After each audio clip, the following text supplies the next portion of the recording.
聖經約書亞記10章第6節，基遍人又打發人往吉甲的營中去見約書亞，說：你不要袖手不顧你的僕人，求你速速來拯救我們，幫助我們，因為住山地亞摩利人的諸王都集結攻擊我們。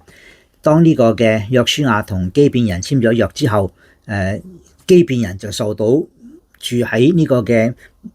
山地嘅亞摩利人嚟到嘅諸王嚟到去攻擊。當佢哋要面對呢個被滅亡嘅時候，佢哋派人去約書亞嗰度見約書亞，求約書亞唔好袖手不顧佢哋，要嚟速速嚟拯救佢哋，幫助佢哋。